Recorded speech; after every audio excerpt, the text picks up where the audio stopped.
Hello and welcome everyone, this is Calebovitsch coming to you with another Storybook Brawl video. This is going to be the first out of 4 videos that is the comprehensive tier list for the heroes of Storybook Brawl. And in this one I will talk about the 8 free heroes that are always available in slot number 1 when you're choosing the hero at the start of the brawl. And I'm going to get through them alphabetically. If you do not know what is the scale of those numbers, it's 1 through 5. If you want to know more about the series itself, there is an introduction video that you can click on right now and stop this one, rewatch that, and get back to this one. Okay, so let's start with Mr. Geppetto. This is a stat type hero that says when you summon a character during a brawl, give it +2/+2. So, for example, if you have a black cat that is a 1/1 evil animal character that on last breath summons another 1/1 cat, this time the summoned cat would be a 3/3. That's an easy example. The thing is, there is not a lot of summon characters, especially in the early game. There are 90 characters total in the game, and on level 2, just 1 out of 20 is summoning something, and that is Black Cat. On level 3, 4 out of 19. On level 4, 1 out of 23. On level 5, 3 out of 13. And on level 6, only 2 out of 15. So, not a lot, actually. And that is why Geppetto is universally not that much loved as a hero. I mean, sure, if you're going for a summon animal strategy in the later game, he can help you. Sure, why not? But still, the impact he has on early game depends highly on whether or not you are able to get Black Cat, to get Princess Peep, to get Tweedledee, Tweedledum, Romeo, Juliet, etc. If you get those pieces, sure, his value goes slightly up, but it is only +2/+2 and only on a small bunch of characters. That's why in the early and the mid game I value him only as 2 out of 5 in the scale of 1 to 5. Late game, sure, throughout the whole game you have gathered those Princess Peeps, those Sheep in Wolf's Clothing, those Little Bears, maybe even 3 big pigs or 3 bigger pigs when you upgrade them, sure. It also helps when you have Bearstein, but still, it is only one strategy that Geppetto is helping with. Also, given the low number of summons that you have in this game right now, the variance of playing Geppetto is very high. I mean, on level 2, only 1 out of 20 characters. That's a really low number. So the probability for you to get that through the first 3 levels, when, for example, you can only roll once on level 2 in round 2, when you have the spare gold, it's really friggin' low. Sure, if you find 2 of those, then you have some bonus stats. But compare that to Jack's Giant, who always has +2 health on all his frontline. That's just, well, that's variant. On the other hand, the difficulty to play Geppetto is really low. You're just looking for those, this summons something else, and you know it is a boost. When you're masking into Geppetto, if you already have a couple of summons, or if you already have Princess Peep, or she's available in the shop, because you're doing that at the beginning of level 3, then it is rather good, but more often than not, masking into Geppetto doesn't do that much for you, or like gives +2/+2 to one thing. Not a lot. On level 6, if you dream into Geppetto, this is a good choice, but only if you're going for the animal summon strategy. That is why the dream into is only a 3 out of 5, because it is okay if you're going for a specific strategy. Now, key combos for this one is obviously animals. I think the biggest early impact is Princess Peep in level 3. She's a 3 costing 1/1 that when she dies, she summons 3 1/1 sheep. With Geppetto, these are 3/3. On the other hand, with Mrs. Claus, they are 2/2, and they are still better, but yeah, that's Geppetto for you. Unfortunately, not a lot to talk about. Next up, we have Hoard Dragon. Now, this huge beast, maybe I should move a little bit, or at least get out of its nostril, says when you pick a treasure, your choices are all 1 level higher. That's good, right? So if you combine level 2s, you can find a level 3. So that's like you get a runestone on every single treasure. But if you combine level 6s, that means you have the access to the hidden level 7 treasures, like Excalibur, like the Phoenix Feather that used to be a level 6, like Mirror Mirror, like Fairy Queen's Wand, or like the Holy Grail. Is there anyone left? I think there are 5 right now. Yeah. The biggest problem with this treasure type hero is getting treasures is not always easy. Like it's not always easy being cheesy, but that's a really old commercial. Because finding one good thing in the shop, that's fine. There are many good characters in the shop for you. Finding a pair is really fine. But finding 3 of, especially in the early game, means that you're, instead of having 3 characters on the board, you have one that is twice the size, but you're not covering the whole board, and you have one treasure, and you don't know what the treasure is, and there's a lot of treasures to choose from. So is it going to be better? Not always. For example, before you have a full board, it is not always wise to go for an upgrade, to go for a treasure. I mean, sure, if you're Wonder Waddle, you're just sacrificing 2 spots instead of 3, so that's easier. But for other ones, no. That's why this low estimation for the early game.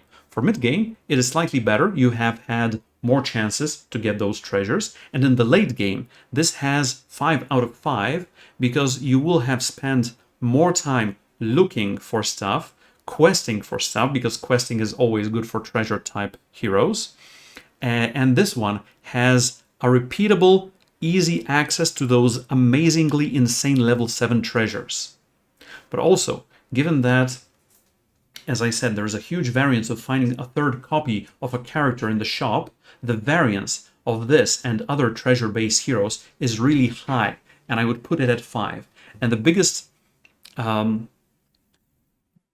best way to give you an example of why this is such a high variance, when I was keeping track of my Hoard Dragon scores in my brawls, most of them were either first place, second place, or 7th place, 8th place. So yeah, if you get going pretty well, then you can steamroll, then you can snowball, or whatever other expression you want to use. But sometimes you just can't find that third thing, and your face suddenly explodes, and you're starting the next brawl.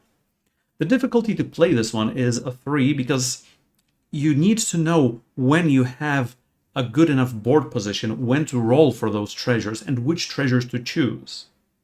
When you mask into this one, it is rather, on level 3, it is rather fine. If you dream into it on level 6, it not always gives you the full value, because sometimes with the compositions that you're running, you already have all the treasures. But if you are missing some of the treasures, and if you have some pairs of 6s available to you, then this one is going to be amazing. The key combos and non-bows at the same time, could be as follows. Sorry, combos are quest characters because you don't have to buy multiple of those. You just need to fulfill the quest. So for Cinderella, casting spells; for Brave Princess, slaying other characters, etc., etc. On the other hand, there are 2 kind of non-bows with this one. One is Gilded Harp, the other one is Excalibur, because those provide your shop with upgraded characters. And if your shop has upgraded characters, that means you cannot upgrade them further, i.e. you cannot get any more treasures, so you have no value from Hoard Dragon. On the other hand, you could look at this, okay, if you find Excalibur, then you have already achieved everything, because then your shop only has upgraded characters, and you don't need anything else. And I think I've either done a video on that, a Brawl Tag video on that, or not, but you probably have already seen an Excalibur Hoard Dragon video or 2 from me. So you know what that is like. So that is kind of a non-bow, but on the other hand, you've already achieved everything you wanted. All right, moving on. Next hero I would like to talk about is Jack's Giant. Characters in your front row have +2 health. So this is clearly a stat-based hero. and it is a really easy one.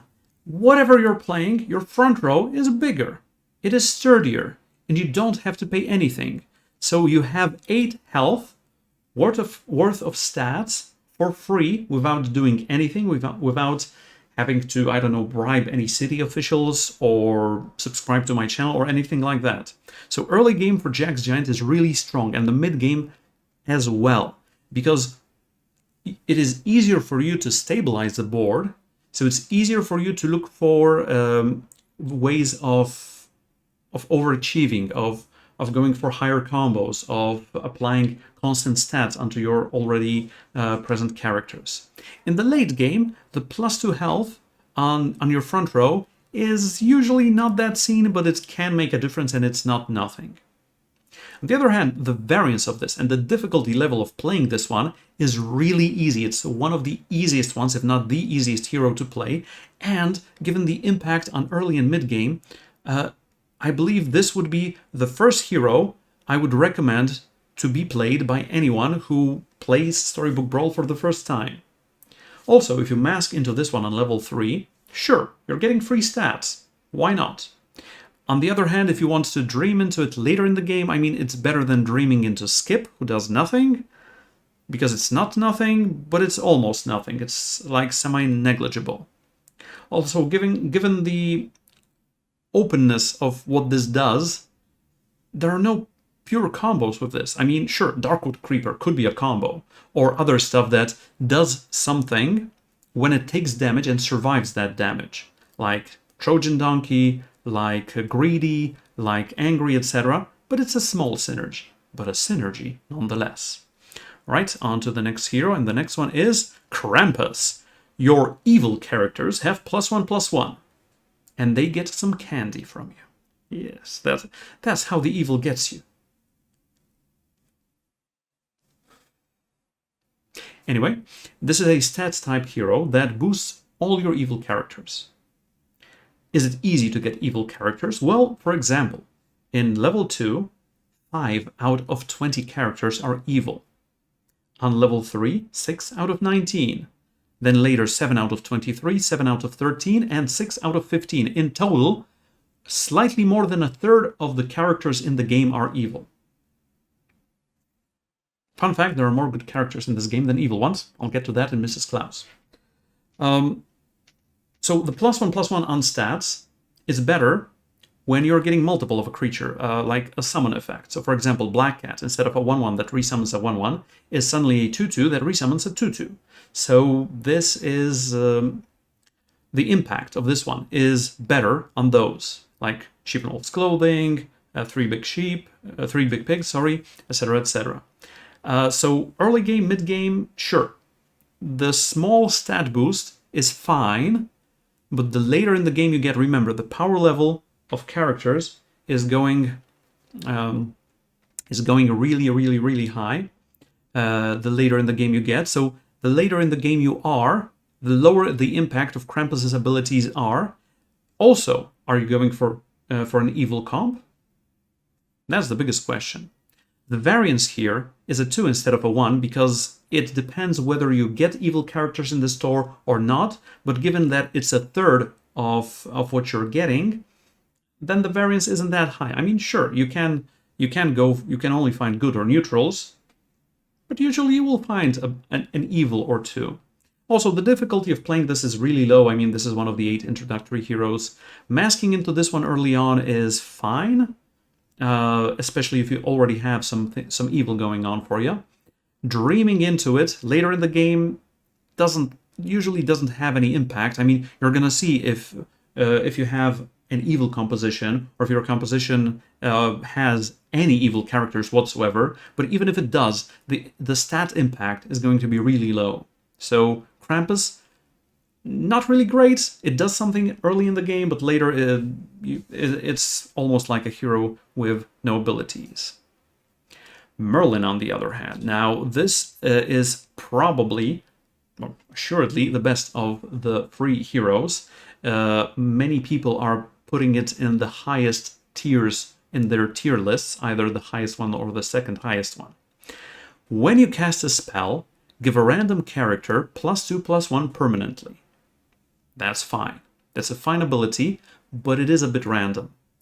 You can, so as you can see, it's a stat/spells type of a hero.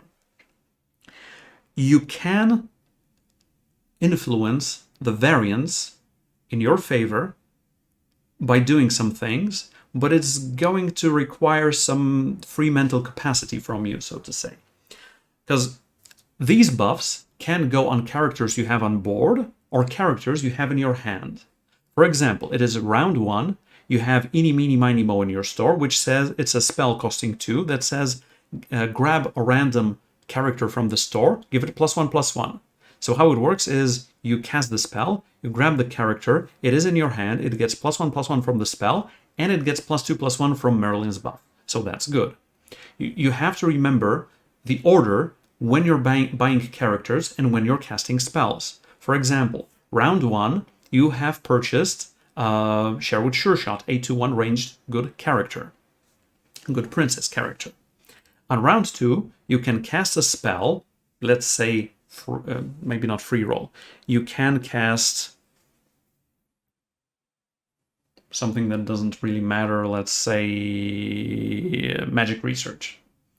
So, are you 100% sure you want to give the +1/+1 to the shooter? And the answer is always yes. Or maybe you want to have a 50-50 chance of giving it to the character that you're buying now, for example, Wizard's Familiar. That could matter. In the mid-game and in the late game, for Merlin, it is best to have a free hand when you are casting spells. So more often than not, even if you're banking some gold by purchasing some characters, having characters you know you won't be playing or banking golden chickens is not really a Merlin strategy, because some of them can siphon the buffs onto themselves. It is a low probability because 7 on the board, max 4 in hand, so you have over 50% of it landing somewhere you want to, obviously. But you have to remember, you have to go into the mind state of sell everything from the bench, buy the spell, get the buff, buy everything you need, roll, bank some money onto the bench, or risk getting something maybe that will maybe end up in your composition. But the next time in the next round or the following one, when you're casting a spell, remember to free your bench. Anyway, the stat boost from Merlin early and mid-game is amazing, especially that any spell you play whatsoever is going to give you buffs. Later in the game, the buffs are random and are small, so they do not matter as much.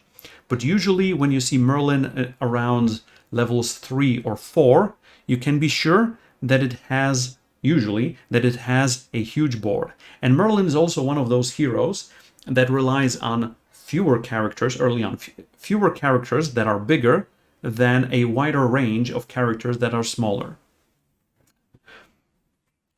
Because, for example, in round 3, when you have 4 money, for Merlin, it is sometimes better to cast a spell, roll, and buy a character than buy 2 characters, which is done by any other hero, or almost any other hero.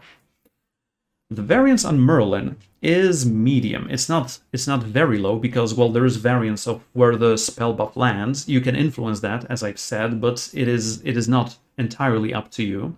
The difficulty to play Merlin is not the biggest. It's not the greatest because you're just casting spells and getting buffs and driving the opponents out of town.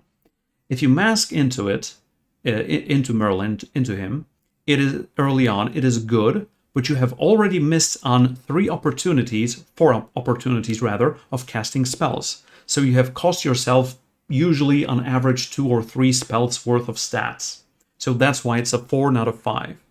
If you dream into Merlin late in the game, when you're already in the late game, the buffs that Merlin provides are there, but they're not that substantial. So unless you have, for example, a court mage that you need to enhance, then sure, you can go for Merlin, you can go for that 1/7 chance of trying to upgrade it, but it's not really there. It's not really that big. Key combos for Merlin are stuff that allows you to cast more spells more reliably. So it's Crystal Ball, Merlin's Hat, Twinning Rod, Wand of Weirding, the big four of casting spells. Okay, next up, Mrs. Claus. This one is quite similar to Krampus, but on the other side of the fence. Your good characters have +1/+1. And she's riding a reindeer in a lady style. So once again, a stat-type hero, and everything you see here is exactly similar to that of Krampus, although there are slightly more good characters in the game than evil. 34 good, 34 good, 31 evil. So more than a third are actually good. Biggest impact from Mrs. Claus is probably Princess Peep on level 3, such as with Geppetto, because instead of a 1/1 that produces 3 1/1s, you get a 2/2 that produces 3 2/2s, so that's technically up to +4/+4 on stats. But as with Krampus, this is getting worse and worse later in the game, and you're not 100% sure that you will have a good base composition in the late game. Next up, we have Pup the Magic Dragon. It is another stat-type hero, and yeah, these early ones are mostly stat-type heroes, these free ones. Your characters with support give an additional +2/+1. So for example, Mad Mim, instead of +3 attack, gives its supported characters +5 attack, +1 health. So yes, you are boosting your stats. So early in the game, it is quite good if you have supporting characters. And remember, the supporting characters are really fading off in the mid-game, because having a Mad Mim on level 5 is like not playing with one of your free spots, because it is not taking active part in combat. It is giving a slight boost to the attack, but not really. I mean, it is obviously better with Lady of the Lakes, Porco, etc., etc. You also have to realize that there are not a lot of support characters in the game. Only 3 on level 2, and one of them is a dwarf support. Only 2 on level 3, and one is for good, one is for evil. Only 1 on level 4. Wait, no, sorry, 4 on level 4, sorry. 1 being Treant, 1 giving Slay, 1 giving attack, 1 giving health. 1 on level 5, that is Baba Yaga, and 2 on level 6, Green Knight and Grumblegore. But Grumblegore gives 10 attack, so between 10 attack and 12 attack and 1 health, it doesn't really matter. Also, when you sum it up, only 14 characters out of 90 in the game have support. So finding those and utilizing those to the best of your abilities is difficult. I mean, playing Pup and not finding any support characters, I've heard that story time and time again. I don't even remember last time I played Pup the Magic Dragon, because it's just so disincentivizing sometimes to play those. Like, okay, you're gonna get a huge stat boost early in the game, and then you're not finding Baby Root, you're not finding Mad Mim. Womp womp. I mean, sure, if you get any support character, be it Baby Root, be it Mad Mim, and you find an early adventure, this is a huge stat boost, and this is probably the best scenario for Pup the Magic Dragon. But if you mask into it early on, sure, if you already have support, that is a good boost. If you dream into it late in the game, even if you have supporting characters, it's not going to be giving you much. Also, I forgot to mention the difficulty of playing this is rather easy. Get support, get bigger stats. Voila. Not one of my favorite characters, obviously. And last hero for this video is going to be the Fates. The Fates. Your upgraded characters have +5/+5. Wow, +5/+5, that is a huge stat boost. So, stat-based hero. Stat-type hero. Yes, it is a huge boost. Although, you have to remember that those characters need to be upgraded. And having upgraded characters is rather difficult. I mean, sure. Finding Princess Peep early on, finding Cinderella early on is not that difficult. So, the easiest way of achieving this is getting those quest characters, like Cinderella, like Brave Princess. And when they're upgraded, they're bigger. You also have to remember that there are 2 compositions that rely on you having upgraded characters early on, and that is royals and dwarves. And this is the type of composition of mid-game composition where the Fates are at their best, because you have to go for that, right? Right. Okay, so early game, I believe I see this hero as 2 out of 5, so quite low. The best thing that the Fates can give you early on is you are not disincentivized from upgrading your characters, from tripling your characters early on, because you are getting that +5/+5 on those small characters. So that one character is not like 2 characters on the cost of 3 characters, but it's 3 characters on the cost of 3 characters, and you get a gold, and you get a treasure. I said it a bit chaotically, but I hope you know what I mean. So let me give you an example of, let's say, Bad Billy Gruff. So 1 Billy costs 2, and it's a 2/3 evil animal. 2 Billies are 2/3 animals. They cost, so it's 4/6 worth of stats. It costs 4. If you upgrade it, it's still a 4/6 if you're playing some other hero than Fates, and you get a treasure, but it is like paying 2 to get a treasure. And now, if you're playing Fates, this Billy suddenly is not a 4/6, it's a 9/11 early in the game, and you get that treasure. So that is where the Fates get their value. Later in the game, the more upgraded characters you have, the higher the value of Fates, because the +5/+5 stat boost is actually matters. On the other hand, getting upgraded characters is usually variance heavy, so the variance here is 4 out of 5. It is not as heavy as for treasure heroes, but it is somewhere there. Difficulty, I would say 1. You need to get upgraded characters, and that's it. If you mask into them early on, it is fine usually because, well, the stat boost is there, and you already know if you have upgraded characters, or if you have a couple of pairs that can soon be upgraded, and you can go for that. Dreaming into this later in the game, you will see how many upgraded characters you have. Usually at least half of them. So if you have 3 upgraded characters, that's +15/+15 worth of stats. That's like Helm of the Ugly Gosling, so that's like a level 5 treasure. So yeah, usually quite a good deal. Oh, alright, that is enough of me talking about the first batch of heroes. Tune in to the next video to hear about the next 8 heroes and my thought on them in this super mega uber tier list. But for now, this is going to be it. Calebovitsch out. See you in the next video.